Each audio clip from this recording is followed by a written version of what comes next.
আচ্ছা, কখনো কি মনে প্রশ্ন জেগেছে প্রতিদিন যে প্রায় $7 ট্রিলিয়ন কথা শোনা যায় সেই টাকাটা আসলে কোথায় লেনদেন হয়? তো চলুন আজ ফরেক্স মার্কেটের সেই রহস্যময় জগতে একবার ঢু মেরে আসি। আজকের এই আলোচনায় আমরা এর জটিল গঠনটাকে একদম সহজ করে বোঝার চেষ্টা করব আর দেখব কিভাবে বড় বড় ব্যাংক থেকে শুরু করে একদম সাধারণ মানুষ সবাই এই বিশাল বাজারের একটা অংশ হয়ে উঠছে। শুধু একবার সংখ্যাটার দিকে তাকান। $7 ট্রিলিয়ন। হ্যাঁ, ঠিকই শুনছেন। ফরেক্স মার্কেটে মাত্র একদিনে এত টাকার লেনদেন হয়। মানে ব্যাপারটা আর একটু সহজ করে বলি, পৃথিবীর সব বড় বড় স্টক মার্কেটগুলো মিলেও একদিনে যা লেনদেন করে এটা তার চেয়েও কয়েক গুণ বেশি। আর এই যে এত বিপুল পরিমাণ টাকা, মানে লিকুইডিটি, এটাই কিন্তু ফরেক্স মার্কেটকে এতটা শক্তিশালী আর সুযোগে ভরপুর করে তুলেছে। তো আজকের এই সফরে আমরা কি দেখব? প্রথমে আমরা বোঝার চেষ্টা করব ফরেক্স কেন দুনিয়ার সবচেয়ে বড় বাজার। এরপর আমরা স্টক মার্কেটের সাথে এর মূল পার্থক্যটা কোথায় তা জানব। আর তারপর দেখব কিভাবে এই বিকেন্দ্রীভূত, মানে কোনো কেন্দ্র ছাড়া বাজারটা একটা অদৃশ্য মই বা ল্যাডারের মতো করে সাজানো। আমরা সেই মই বেয়ে একদম ওপরে উঠে দেখব ইন্টারব্যাংক মার্কেটের ভেতরে কি চলে।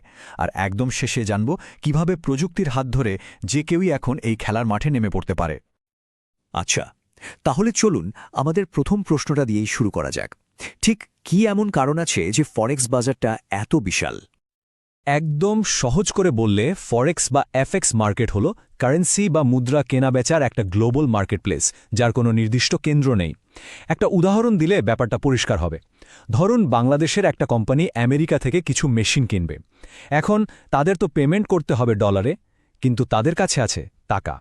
ফরেক্স মার্কেট হলো ঠিক সেই জায়গাটা যেখানে তারা চোখের পলকে টাকাকে ডলারে বদলে নিতে পারে।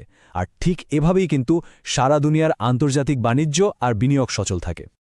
ফরেক্সের এই যে একটা অন্যরকম গঠন, এটা বুঝতে হলে সবচেয়ে সহজ উপায় হলো আমাদের খুব পরিচিত একটা জিনিসের সাথে এর তুলনা করা। আর এক্ষেত্রে স্টক মার্কেট হলো একদম পারফেক্ট একটা উদাহরণ। কারণ জানেন, এই দুটোর গঠন কিন্তু একদম উল্টো।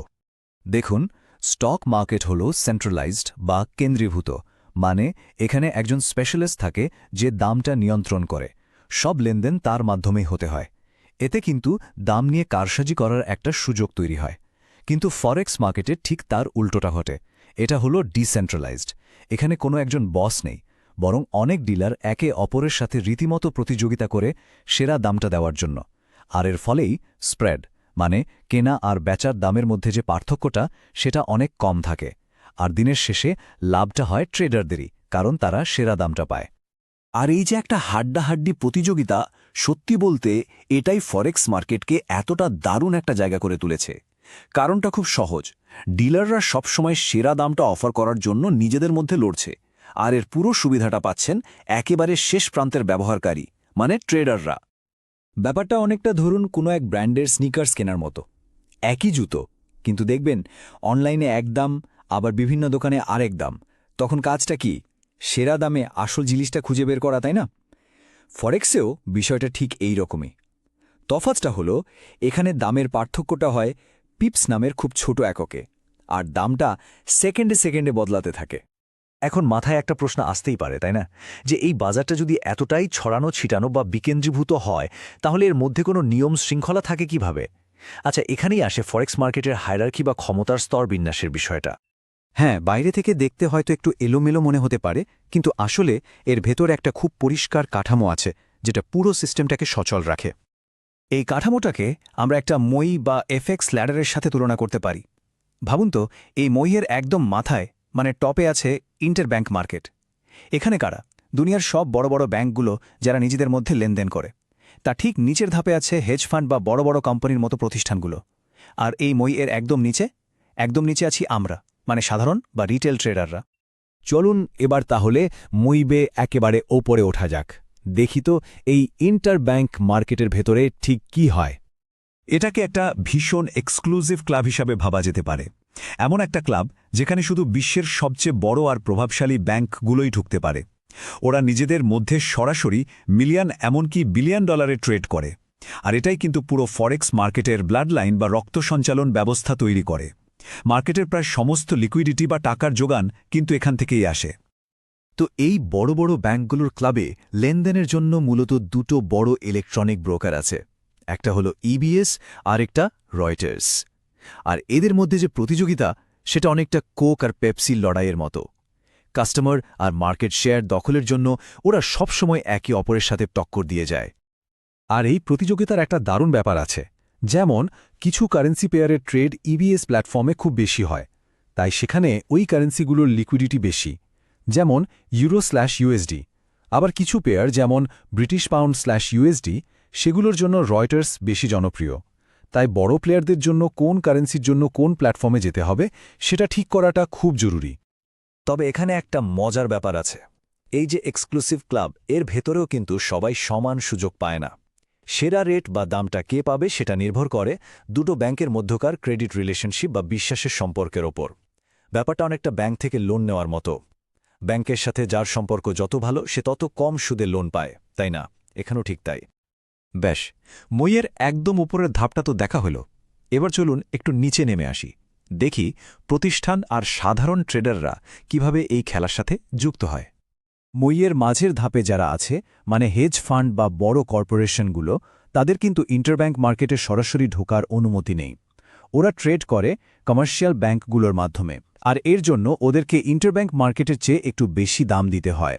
আর মইয়ের একদম নিচে থাকা রিটেল ট্রেডারদের, তাদের খরচটা হয় সবচেয়ে বেশি, কারণ এই ফুড চেইনে তারা আছে একদম শেষে। এতক্ষণ তো শুধু বড় বড় প্লেয়ারদের কথাই শুনলাম আমরা, কিন্তু এবার আমরা গল্পের সবচেয়ে রোমাঞ্চকর অংশে চলে এসেছি। কিভাবে এই বড়লোকদের খেলাটা সাধারণ মানুষের জন্য খুলে গেল সেই গল্প। একটা সময় ছিল যখন ছোট বা সাধারণ ট্রেডার্সদের জন্য ফরেক্স মার্কেটে ঢোকাটা প্রায় অসম্ভব একটা ব্যাপার ছিল। মিলিয়ন ডলারের পুঁজি বা বড় কোনো ব্যাংকের সাথে যোগাযোগ না থাকলে এই বাজারটা ছিল একটা দুর্ভেদ্য দুর্গের মতো। কিন্তু তারপর 3টে জিনিস একসাথে ঘটে একটা বিপ্লব ঘটিয়ে দিল। 1. ইন্টারনেটের আগমন, 2. দ্রুত গতির ইলেকট্রনিক ট্রেডিংয়ের শুরু, আর 3. সাধারণ মানুষের জন্য রিটেল ব্রোকারদের আবির্ভাব। এই 3 শক্তি মিলে ফরেক্সের সেই দুর্ভেদ্য দেয়ালটা একেবারে ভেঙে গুড়িয়ে দিল। আর এর ফলেই সাধারণ ট্রেডাররা একটা সুযোগ পেয়ে গেল। সুযোগটা হলো মইয়ের ওপরে থাকা বড় প্লেয়ারদের সাথে একই মাঠে খেলা, আর একটা লম্বা আর সস্তা লাঠি দিয়ে তাদের খোঁচা দেওয়া। এই লাঠিটা আর কিছুই না, এটাই হলো লেভারেজ। এর মানে হলো কোনো ট্রেডারের অ্যাকাউন্টে যদি $100ও থাকে, ব্রোকার তাকে হয়তো $10,000 পর্যন্ত ট্রেড করার ক্ষমতা দিতে পারে। এটা যেমন একদিকে বিশাল লাভের সুযোগ তৈরি করে, তেমনি অন্যদিকে এটা একটা দুইধারী তলোয়ারের মতো, যা বিশাল ক্ষতিরও কারণ হতে পারে। তাহলে চলুন আজকের পুরো আলোচনা থেকে মূল পয়েন্টগুলো একবার ঝালিয়ে নেওয়া যাক। প্রথমত, ফরেক্স হল পৃথিবীর সবচেয়ে বড় আর সবচেয়ে লিকুইড মার্কেট। দ্বিতীয়ত, এটা একটা ডিসেন্ট্রালাইজড বাজার, যেখানে প্রতিযোগিতার কারণে সেরা দামটা পাওয়া যায়। তৃতীয়ত, এর একটা পরিষ্কার হায়ারার্কি বা ল্যাডার আছে। সবার উপরে ব্যাংক, মাঝে বড় প্রতিষ্ঠান, আর একদম নিচে সাধারণ ট্রেডাররা। আর সবশেষে প্রযুক্তি এই বাজারটাকে সবার জন্য খুলে দিয়েছে। এখন যেহেতু সেই লম্বা লাঠি বা লেভারেজ প্রায় সবার হাতেই আছে, আসল প্রশ্নটা হলো এই শক্তি ব্যবহার করে বড় প্লেয়ারদের সাথে কি টেক্কা দেওয়া সম্ভব, নাকি এই কঠিন প্রতিযোগিতার বাজারে নিজেই হারিয়ে যেতে হবে? আচ্ছা, এখানে সফল হতে ঠিক কী লাগে? জ্ঞান, কৌশল, নাকি ঠান্ডা মাথার মানসিকতা? কোনটা সবচেয়ে জরুরি? প্রশ্নটা কিন্তু ভাবার মতো।